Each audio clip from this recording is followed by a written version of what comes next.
You're gonna hear my praises roll up to me.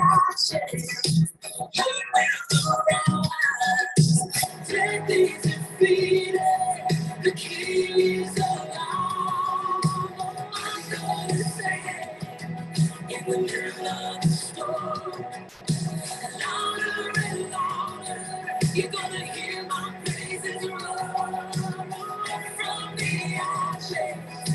Hope will arise. Death is defeated. The King is alive.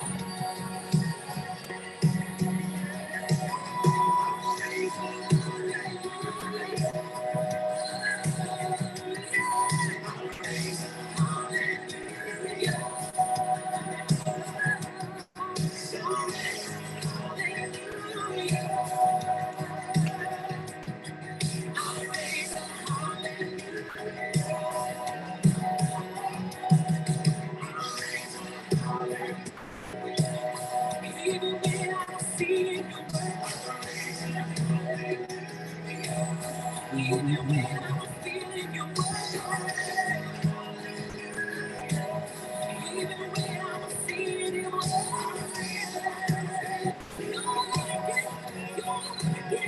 you're again. Yes, God, you're always working. Come on. Waymaker, miracle worker, promise keeper, light in the darkness. My God, that is who you are. Waymaker, miracle worker, promise keeper, light in the darkness. My God, that is who you are. Waymaker, miracle worker, promise keeper, light in the darkness. That is who you are. That is who you are. That is who you are. That is who you are. That is who you are. That is who you are.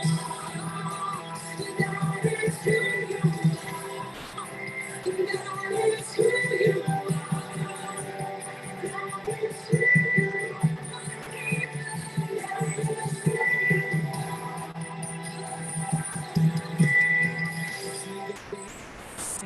You're working, even when I don't feel it, you're working. You never stop working.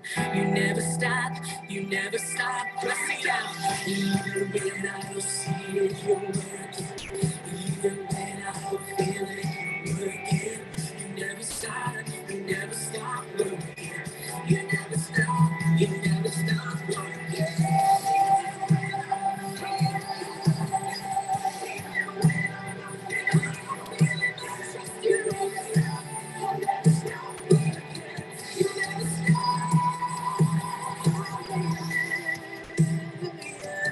He's the one who set me free. Hallelujah. Death has lost its grip on me. You have broken every chain. There's salvation in your name. Jesus Christ, my living hope. Hallelujah. Praise the one who set me free. Hallelujah.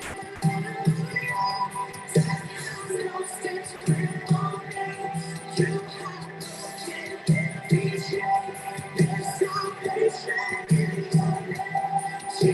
Christ,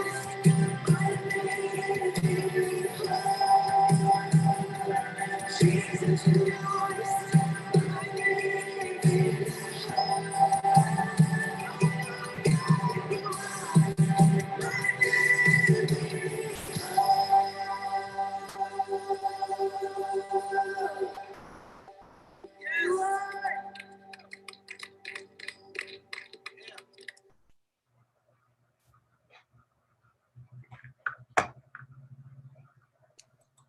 Right. Well, hello, everyone, and welcome to Birmingham Bible Church's Winning Wednesday. We are so excited that you have decided to join us here on today. And once again, we want to take some time out to provide you some good information, some great information that's going to increase your knowledge about yet another topic. And maybe you knew a little bit about this topic already, and maybe you wanted to know some more about it.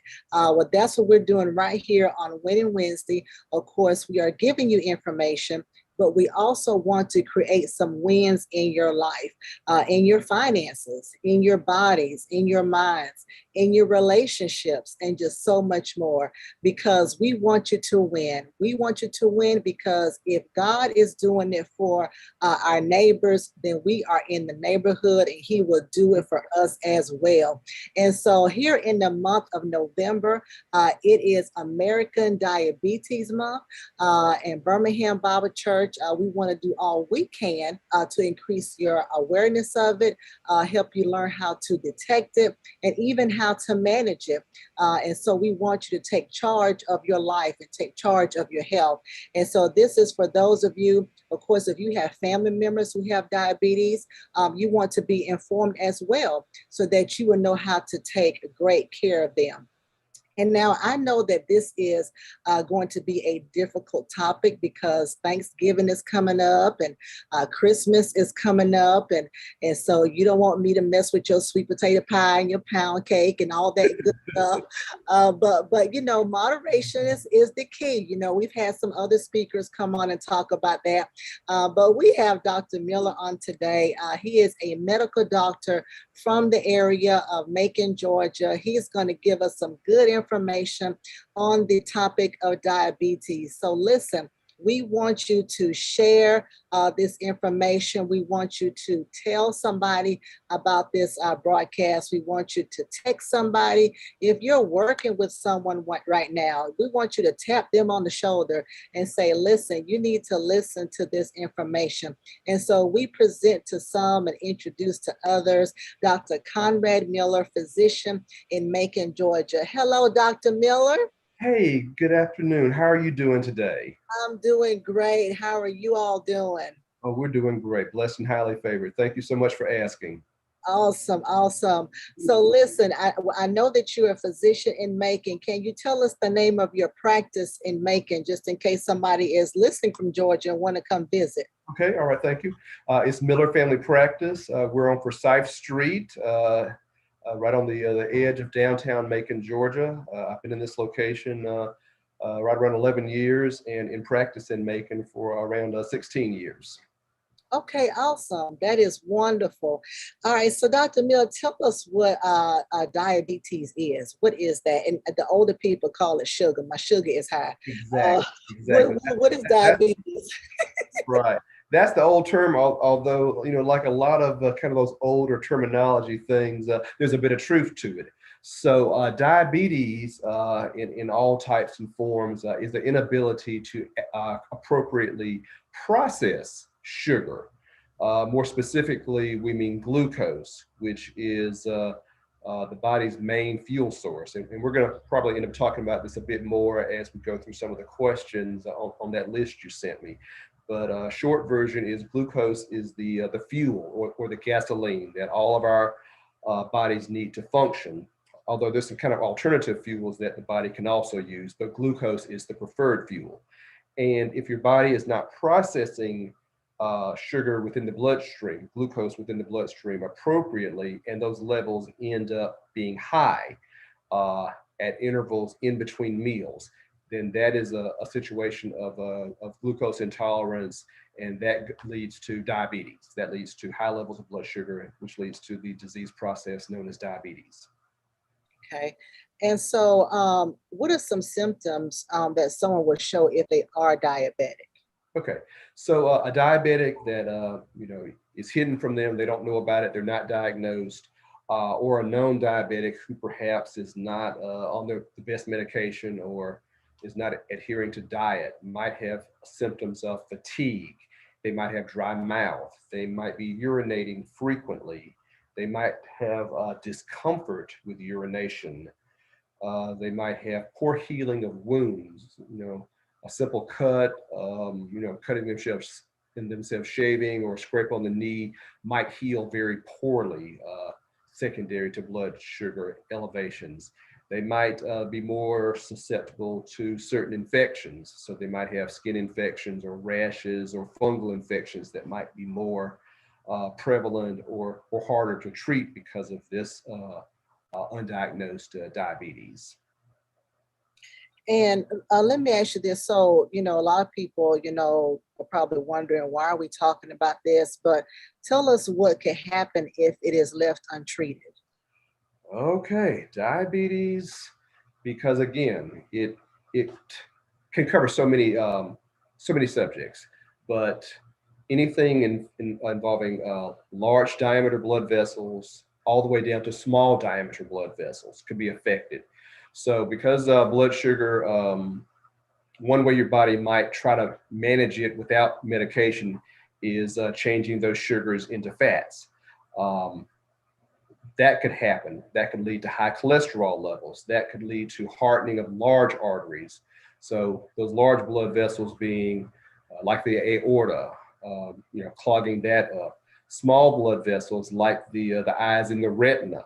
So large blood vessels, heart attacks, strokes, aortic dissections, things like that. Small blood vessels would be blindness or cataracts.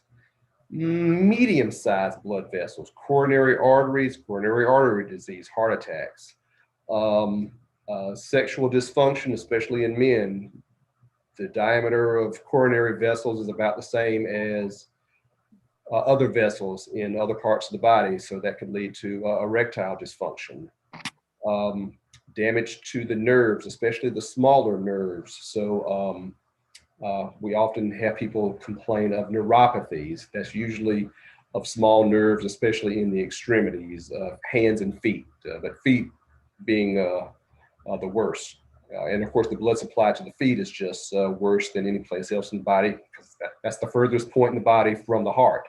So those blood vessels in the feet and those nerves in the feet are very sensitive to that. The blood sugar, it can affect, other endocrine organs. It can affect, really, I mean, it's a systemic disease. There's almost no body system that's not um, spared. There's no system that's really spared from untreated or poorly controlled diabetes. Uh, and I'm gonna tell you what put this in perspective for me. And a lot of viewers probably saw the same movie. There was a movie called Soul Food. Cannot think of all of the actors that was in it, Right. but Big Mama, Mhm. she was in the kitchen and Mhm. she didn't know her arm was burning.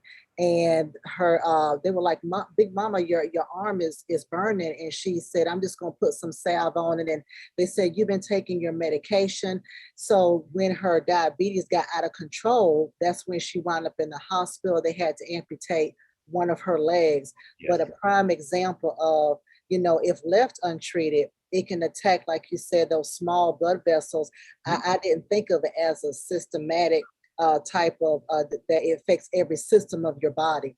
And so I was not aware of that. I mean, you helped put that in perspective for me. But that's kind of, I think sometimes, and maybe some of us have some of those examples in our family where, especially some of the older ones, may not have known what this is, what that is. And so I better get it checked out.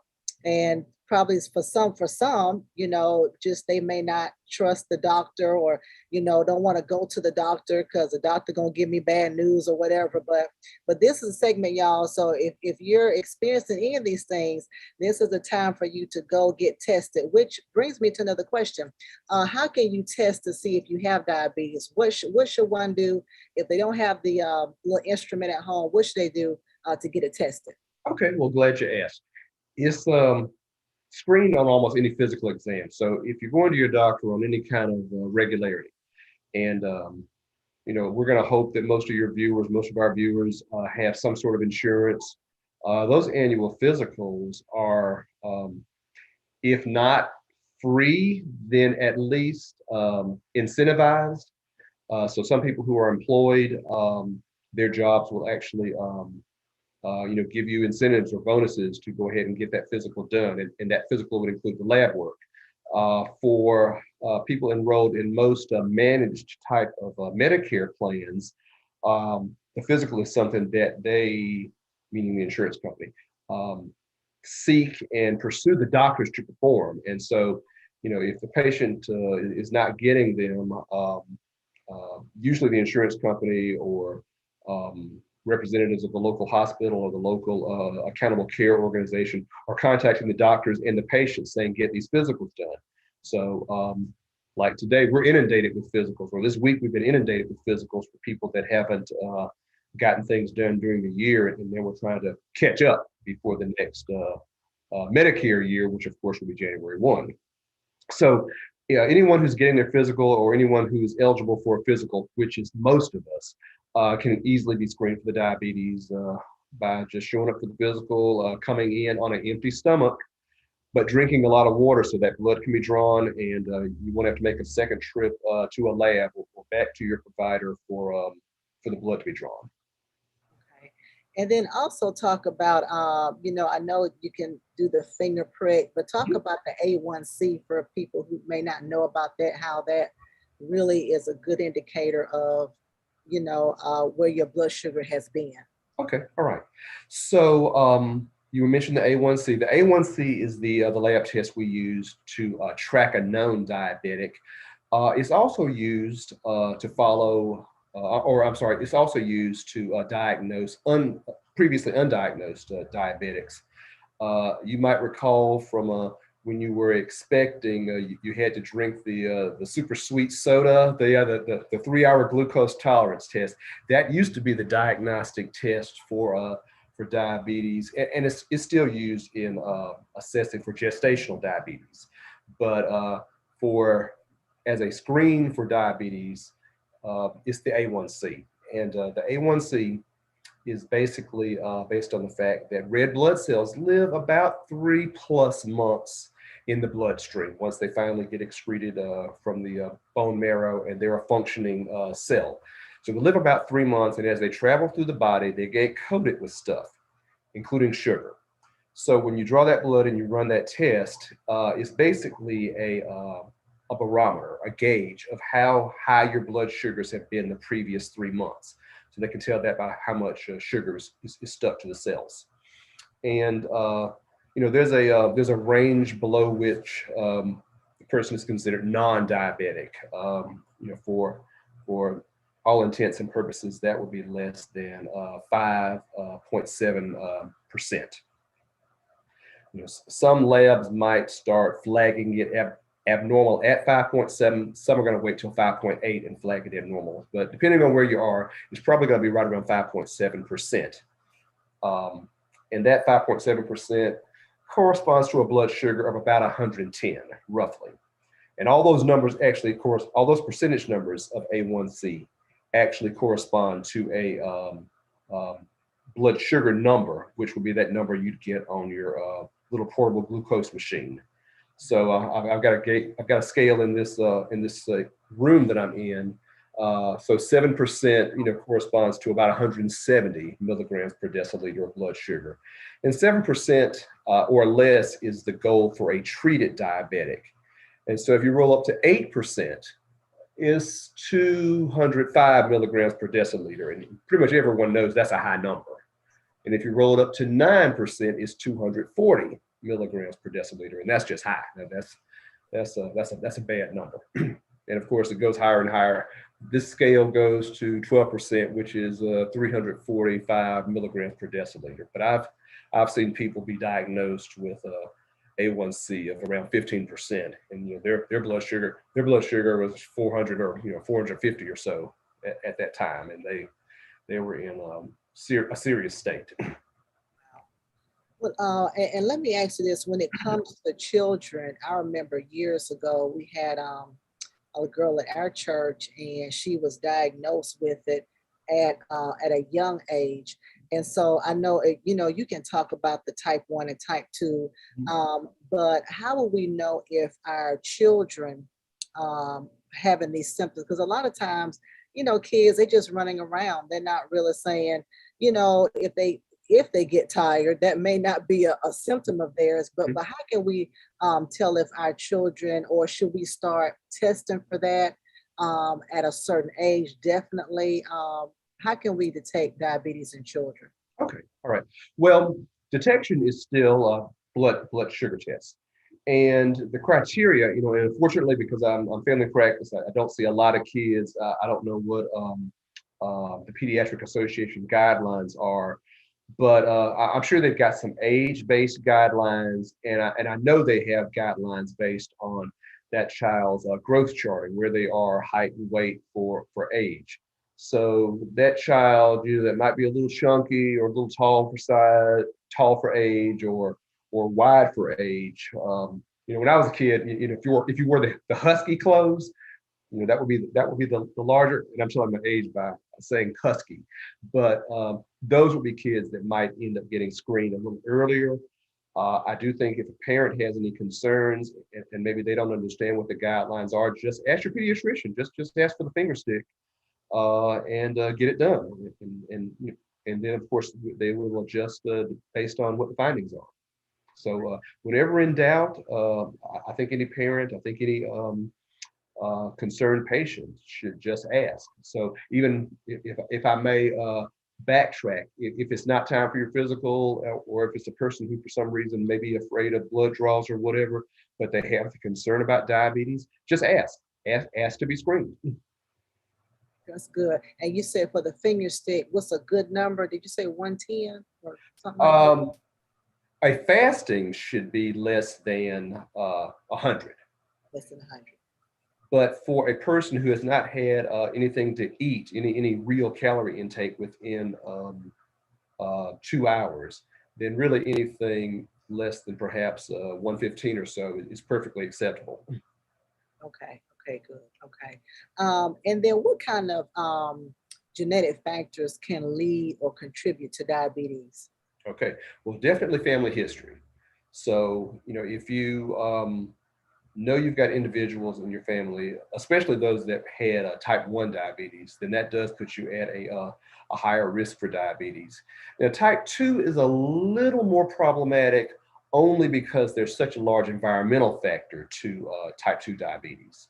Um, so, if all of your relatives had, excuse me, had type 2 and they were all significantly overweight, and the individual in question has never been overweight, then there might be a propensity if they gain weight, but they're probably not at a higher rate than people who don't have that, uh, I guess, kind of physical presentation in their family.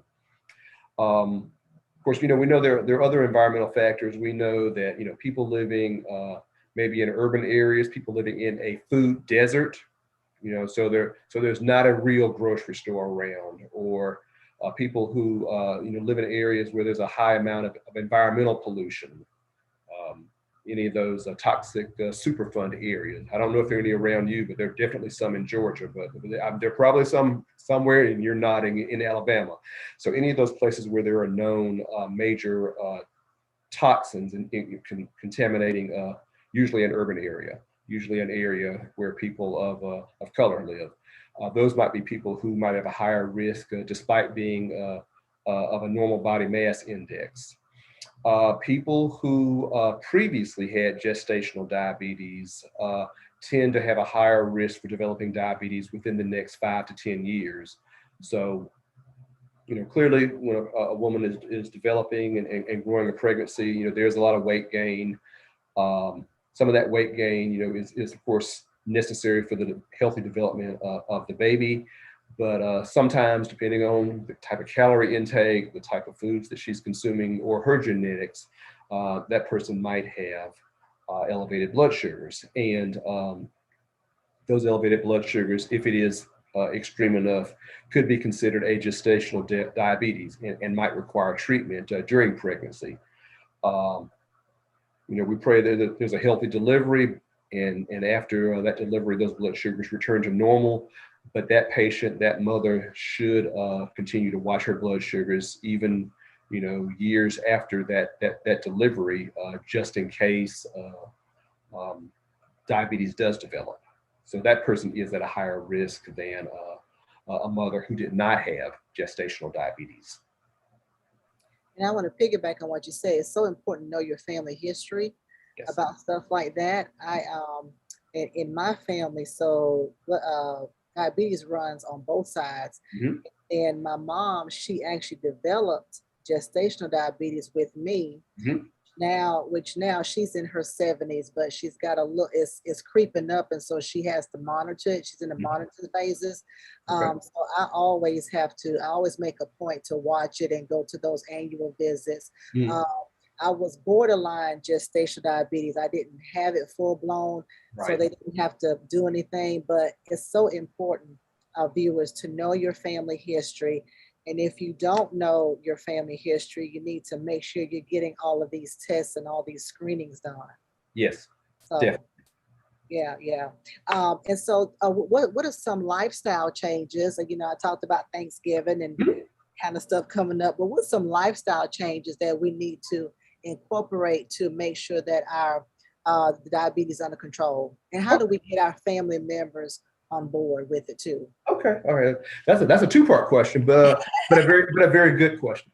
Lifestyle is really one of the most important things. I mean, I've definitely seen people where they came in and it was for a physical, or they were new to me at least. I won't say that they were necessarily not taking care of their health, but they were new patients to me, and there was a high A1C.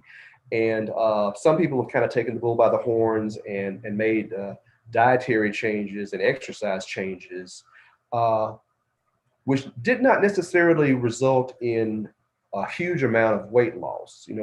They would still be maybe considered a little bit overweight, but those 5 or 10 pound weight losses, when it's directed, uh, especially for the goal of reducing diabetes, those can really make some significant differences.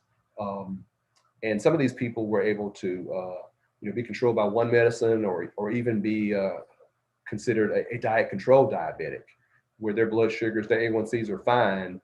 uh, they know there are things that they can eat, they know there are things that they can't eat, and they know how to balance that with the exercise.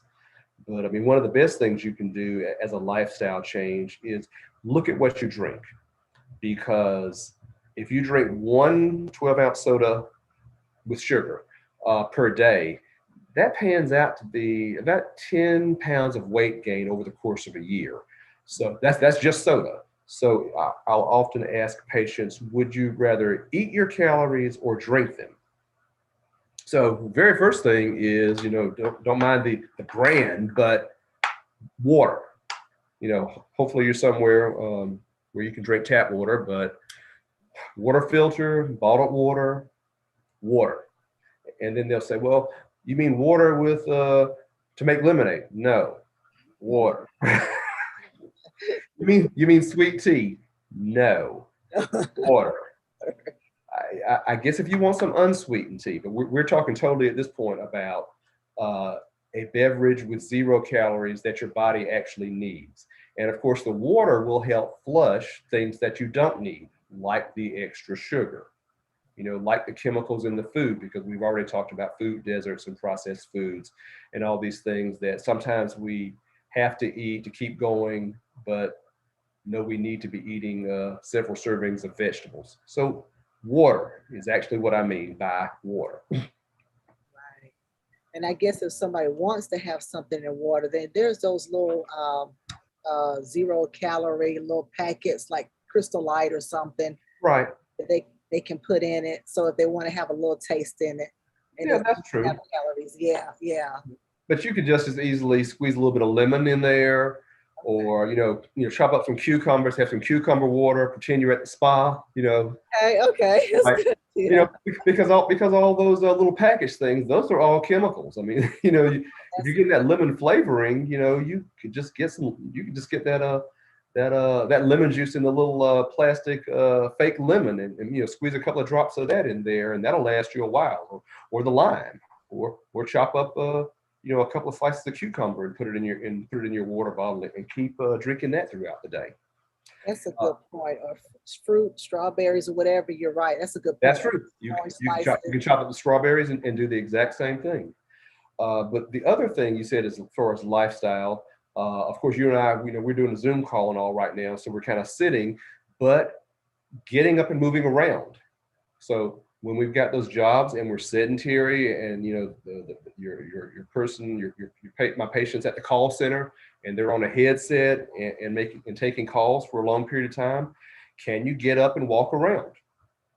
I mean, my desk, my computer, it's on a riser, so I can type down or I can stand up and continue to do my work. So get up and walk around a little bit. Get those steps in. How many steps are you getting a day on your Apple Watch, your Fitbit, your Samsung Watch, or even if you don't have that kind of watch, most of our cell phones will track that if you download the right app. So it's not like you necessarily have to have special equipment. I mean, it's free to get up and walk. Okay, awesome. So, Dr. Miller, thank you so much. I mean, you have provided some great information. Before we're about to close out. I'm just going to share a few brief announcements with our audience, and then I'm just going to have you just say a couple of things at the very end. All right. Okay, all right.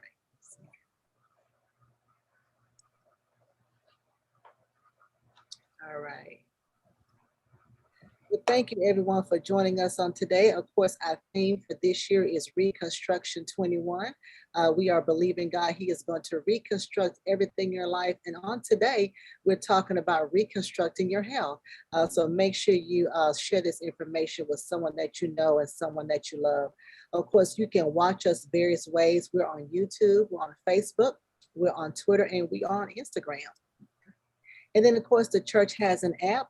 It is called My Sunday. Simply go to your app store, download My Sunday, and then you can locate Birmingham Bible Church, and you can get all of the notifications, and you can also look at the events and flyers that are coming up. You can also watch our services through this app as well.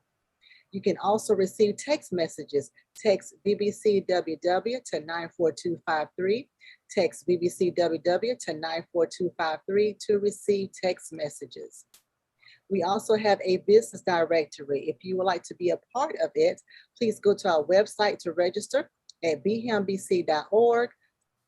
Click on the business directory link at the bottom and key in your information. You will not only be a part of our church's website, but also a part of a 50,000 plus database. So you want to be a part of that on today. And then, of course, we are walking through the book of Philippians. We are studying the scriptures with Pastor Mason. What a great time we are having. It is every Tuesday at 11 o'clock a.m. He has been dealing with lately just managing stress. And so it's been a lot of great topics here in the month of November. Make sure you go back and watch those. We also have outlines available on our website as well. If you have missed any of that, our website is bhambc.org. And you just heard from Dr. Conrad Miller, the Miller Family Practice there in Macon, Georgia. Of course, next week, right before Thanksgiving, we have Miss Lady Lucretia Herring of Faith Movers Church in Chicago, Illinois. She's going to talk about just being thankful in the midst of it all. She has a powerful testimony about her family, things they have endured, but she still has a testimony of being thankful. So that's going to be next Thursday. Next Wednesday. Please join us at 12 noon Central Standard Time. And of course, we've been having a great time. 7 years, we have been ministering to the people here physically in Birmingham, Alabama, and to you all here on the virtual airwaves. So we are celebrating all month long. In the month of November, we've been having a great time. Great preachers and pastors have been bringing forth the word, great psalmists. And of course, on this Sunday, we have Bishop Keith Reed. Excited to hear him.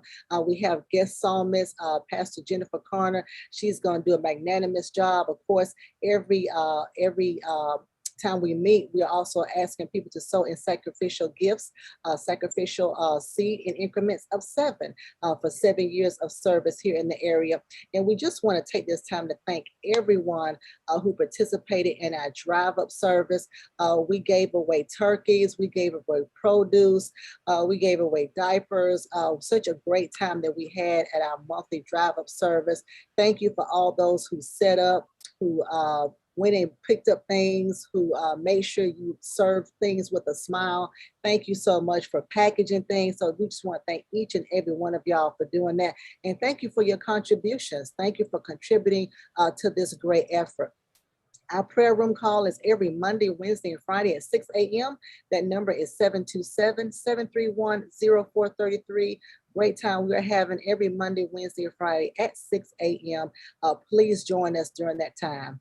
Of course, we have different virtual hangouts that we have for our men with our children. Of course, we have various ones for women and couples throughout the year. Every Saturday, we are learning how to tame our tongue. We have a small group that is going forth. If you desire that Zoom information, please contact me at Lady Pam at tcowi.org. And if you are interested in being a part of our virtual business expo, please hurry up and do so. We're doing a special recording that's going to be on November the 19th. It's going to be on a Friday at 7 p.m.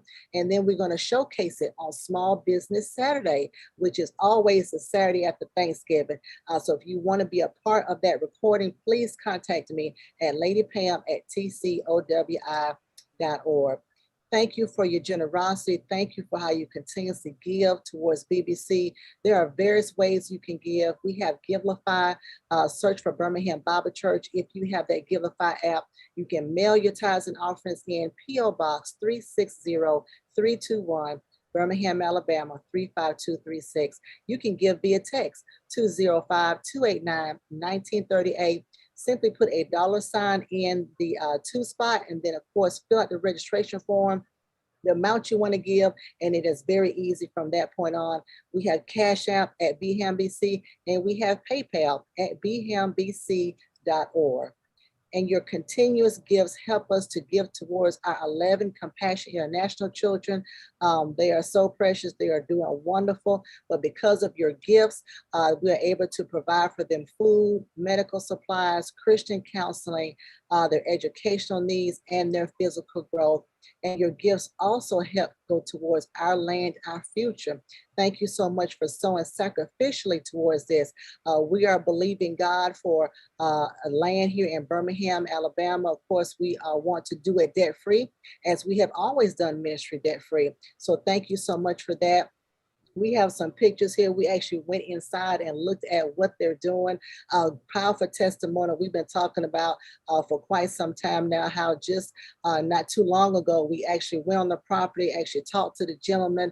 He let us walk inside, take pictures. And so we are believing God for some big things that's going to happen even before this year ends. And so thank you for giving towards that. Thank you for how each and every one of y'all reach somebody and tell somebody about all the great things that we are striving to do here at Birmingham Bible Church. As always, thank you so much for your prayers and your support, and make sure you have an awesome week. Thank you, Dr. Miller, for sharing with us. I know you're super busy and you're seeing patients, but just give us a little bit at the end of what we should do, just some kind of way to conclude everything, all this great information you've been giving us. Okay, great. Thank you so much, Lady Pam. I always appreciate a chance to come and talk to you and Pastor Mason about any kind of health issue that you'd like to discuss. But yeah, even though the holidays are coming up, you know, and all these holidays are in the near future, they're all what I call the eating holidays. You know, most of them are religious, but there's always a lot of food involved in that. And so it's always kind of depressing for an individual that gets that diagnosis of diabetes around this time of year. But I say, you know, what you need to do is learn the better eating habits so that, you know, you can still eat what we would call a normal type diet. Now, if you're going to eat these things that we consider normal at this time of year, first of all, let's work on portion size. So, you know, you want to taste the ham and the turkey and the greens and all, and the mac and cheese and all, but you can't have a massive plate. You know, So maybe you need to start off with a smaller plate. Someone's got this meme going around right now about Thanksgiving, and the guy's eating his meal on a platter. Okay, so first of all, no platter. So, first of all, think about, the smallest paper plate, maybe that 8-inch paper plate instead of the 11 inch. Or if you're doing the fine china, then maybe you need to do the smaller plate rather than that full size dinner plate. Let's not go back for seconds. Let's try to find a taste of all of those, those great foods that we always have. But if you really want those yams, you might have to have a smaller portion of the mac and cheese. Of course, the meats and all those proteins, especially something like that turkey, that's very lean. That's lower fat. That's not going to cause those big problems. But a lot of the foods we love are the ones that are starchy or sweet or processed in some sort of way, where those are the ones that'll spike the blood sugar. So again, let's have water with our Thanksgiving meal. Let's not have the sweet tea. But even if we go a little off of our diet plan, let's get right back on good eating habits on the day after Thanksgiving. So don't go for Black Friday and then go to the mall and eat all the bad foods that are at the mall as well. Right. Awesome. Yeah, but remember, it's just one day. The health that you're trying to cultivate, it lasts a lifetime, and hopefully we're going to all have good health and have abundant life and have for a long time. But we don't want to go back to that analogy that Lady Mason used with soul food and be that individual that had a shortened life and had a lot of misery toward the end of life. So we make those choices. We make those choices of life or death with our fork at this time of year. Right. Amen. And that's what it's all about, really taking care of ourselves so that we can be here a long time, for not just for ourselves, but for our family. Our family needs us, our church family needs us, our neighbors need us. So we need to do all we can to make sure we live a long time, but that the life that we have, we're living it in optimal health, that we're able to get around and move around. We feel good, so that's what this is about. Thank you so much, Dr. Miller, for sharing with us. As always, it has been a pleasure. Of course, tell the family, the church family down in Macon, we say hello. So thank you so much for your availability on today. Thank you. And thank you. Take care. Have a great day. Bye-bye.